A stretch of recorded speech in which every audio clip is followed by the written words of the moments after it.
एक बड़ा गंभीर प्रश्न आ गया, गया श्राद्ध के उपरांत श्राद्ध तर्पण पिंड करें कि न करें? पहले हाँ ये पहले द्रविड़ स्थिति पूछी, फिर मैं चर्चा जी करूं।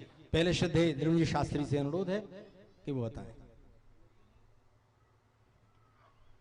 योगिनी हृदय ग्रंथ में आसाम के पास जो शक्तिपीठ है कामाख्या, वहाँ के कुछ तीर्थों का वर्णन है।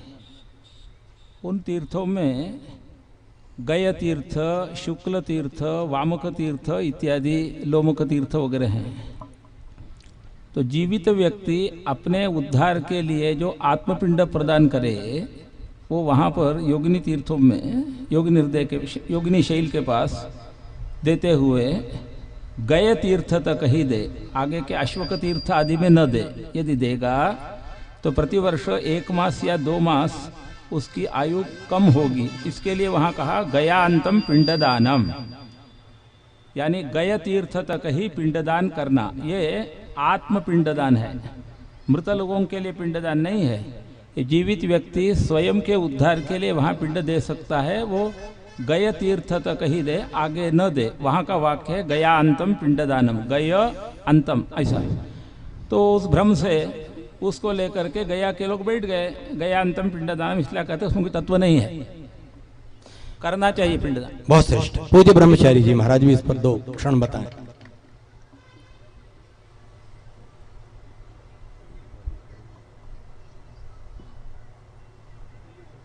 खोलिए उसको, खोलिए, ऊपर करो।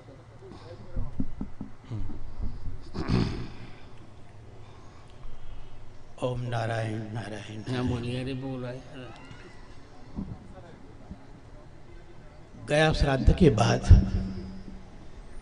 पिंड और तर्पण श्राद्ध, अभी हमारे द्रविड़ जी ने जो कहा वो बिल्कुल ठीक है। तर्पण जो है तो विशेष रूप से करना ही चाहिए और श्राद्ध भी करना चाहिए। अगर ऐसा नहीं करेंगे तो हमारी परंपरा ही समाप्त हो जाएगी, लोग श्री नहीं कर पाएंगे। लोकरी जी शास्त्री जी स्वयं कुछ कहना चाहते हैं, उन्होंने मुझे संकेत किया है, बोले। तो वाक्य करणात् मृताहेर भूरि भोजनात् गयायाम पिंडदानाच्च त्रिभिः पुत्रस्य पुत्रता। ठीक है। इस श्लोक के द्वारा गया का पिंडदान होने के बाद भी नित्य उनका जो ये श्राद्ध है आपका सांवत्सरिक, वो करना ही चाहिए। ये धर्मशास्त्रीय वचन है। बहुत श्रेष्ठ। श्रीदेव शुक्ल जी, डॉक्टर शुक्ल जी, अब आएगा अध्यक्ष जी के पास। ये विषय कि गया श्राद्ध के बाद श्राद्ध नहीं करना चाहिए, ये प्रायः बहुत जगह फैला हुआ है और इसी लोग गया में श्राद्ध कर देते हैं कि अब श्राद्ध करने से छुट्टी मिल जाए।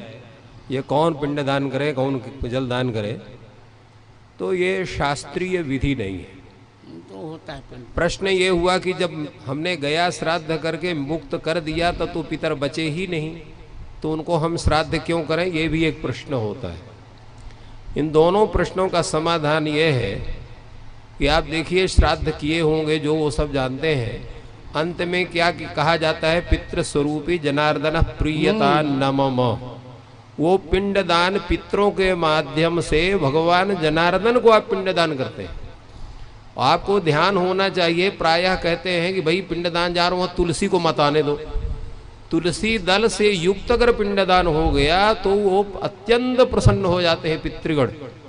तो इसलिए उस पितृ रूप में साक्षात जनार्दन को पिंडदान होता है। पिंडदान अवश्य करना चाहिए। अगर किसी का सामर्थ्य या व्यवस्था नहीं है तो भोजन, ब्राह्मण भोजन के रूप में पिंडदान करना चाहिए, वो भी पिंड ही माना जाता है। तो ब्राह्मण भोजन करके आप श्राद्ध कर सकते हैं। मान लीजिए अन्य व्यवस्था किसी कारणवश नहीं हो पाती है, तो ये शास्त्र का पूरा नियम है, इसका कहीं उल्लंघन नहीं है, कहीं इसका निषेध नहीं है। अब तो आपको समझ में आ गया कि महालय में पितृपक्ष में आपको अपने माता पिता की तिथि में श्राद्ध करना है। लोग गया जी पिंडदान करने नहीं जाते, पिंड छुड़ाने जाते हैं। एक बार पिंड डाले आवे न तर्पण करना न श्राद्ध करना। अरे नित्य श्राद्ध है, नित्य तर्पण है, बलवेश देव कर्म करते, उसमें नहीं क्या है, उसमें भी तो है। पितृभ्यास सुधाक बता दिया। और यहाँ तर्पण तो नित्य है, वो तो 9 कृष्णानम संध्या जपो होमा स्वाध्याय देवतार्चनम वैश्य देवम तथा तिथ्यम नवम पितृतर्पणम, ये 9 कार्यों में नित्य अनेक कार्यों में पितृतर्पण को तो अनिवार्य माना गया है। और श्राद्ध का विषय भी सभी विद्वान स्पष्ट कर दिया। एक बार 1974 में मुझे स्मरण है, सांगवेद विद्यालय में वाराणसी में एक धर्म सभा हुई थी। उस धर्म सभा की अध्यक्षता की थी करपात्र स्वामी ने, और मुख्य अतिथि थे पंडित राजेश्वर शास्त्री द्रविड़, और विशिष्ट अतिथि के रूप में प्रश्न कर रहे थे तत्कालीन न्याय विभाग अध्यक्ष हमारे संस्कृत विश्वविद्यालय के बद्रीनाथ जी शुक्ल। ये चर्चा आई थी, तो चर्चा में ये निर्णय हुआ था कि गया श्राद्ध के पहले यदि पिंडदान नहीं होगा तो दंड मिलेगा।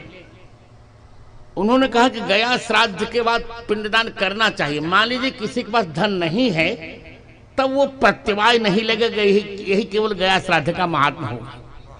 बहुत श्रेष्ठ।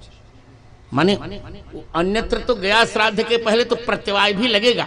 आपके पास पैसा नहीं है तो कर्ज निकाल के पिंडदान करो, परंतु गया श्राद्ध करने के पश्चात यदि अभाव है आपके पास तो चल जाएगा, प्रत्यवाय नहीं लगेगा क्यों गया श्राद्ध में आपने पिंड कर लिया है। वैसे निरंतर पिंडदान यथासंभव, यथाशक्ति, यथा द्रव्य पिंडदान करना चाहिए। ऐसी व्यवस्था वहां उस समय की गई।